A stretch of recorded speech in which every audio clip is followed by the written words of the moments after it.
Karl, job done, 3 points. What's your take after that one? Knackered. It's a long day, isn't it?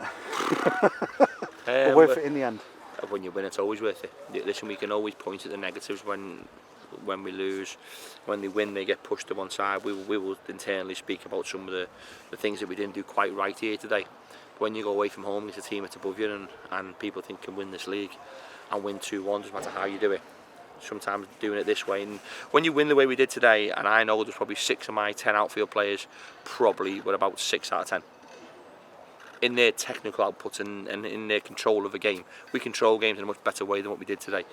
But when it came to asking questions of how they defended as individuals, I thought they stood up to the test really well. I'm disappointed with how we got disconnected and how deep we went and how we were a bit flippant and how they got into our final third. But when they got into it and when our goalkeeper was called upon, when our defenders were called upon, they certainly put their bodies on the line. And they seen the game out. If you look at the last 10 minutes, it was relatively calm. And when you come away, like I say, to a team with a front foot strike force like they had, I thought it was a tremendous testament to us, how they changed the way they played and how they made it difficult for us, but equally we stood up to it wonderfully well. I thought the first half we were brilliant. We really did open them up a number of times. We changed our shape after 10 minutes, just because there was so much vulnerability down the outside. We didn't expect them to go as high as what they did. So we just tried to put players into holes to stop that run, and once we stopped that and we gained control in the wider areas, I think we looked a little bit stronger. I was disappointed we didn't get a third and then really see the game off in some ways. But it was, listen, we've won and we've played really well this year, and come to use it all, we take a scrappy win. Is it a scrappy win away from home, 6 hours down the road against a team that's tipped to get out the league? I don't think you can call that a bad win. I think it's a fantastic win. Thank you for the fans who turned up. We always appreciate their support. And again, for us, from everybody at Salford City, we want to wish Gareth Ainsworth a speedy recovery as well, from the operation that he had not too long ago. So from all, we wish him all the luck with his health moving forward. But we will now move forward away from here with a little bit of a spring in our step and with a lot of positivity.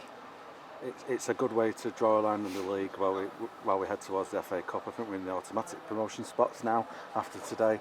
I think you can look at some of the great performances like Callum Sessa in the first half, Ben Woodburn in the first half, but a lot of that was to Matty Young today as well, wasn't it? I mean, the penalty save and the good he save in the saved 4 half. penalties out of 7. And that's it's unbelievable. And he's up against Bradley Dack, who strikes the ball really well. But not just that as well. As I got told before we did this interview, that these have only conceded 3 goals in the league here. So for us to come here and score 2 and miss 2 or 3 chances as well, I think that just shows how good and how strong that we are becoming, knowing that we can do what we've done today and still I can ask more of my players. So we do head towards the FA Cup now. We're in a good spot. Yeah, the greatest club competition in the world. We need fans in, bums on seats, supporting these group of lads who care so much for the football club. And the FA Cup is something that, whenever you play in the FA Cup, I love the history of our game and I love being a part of this.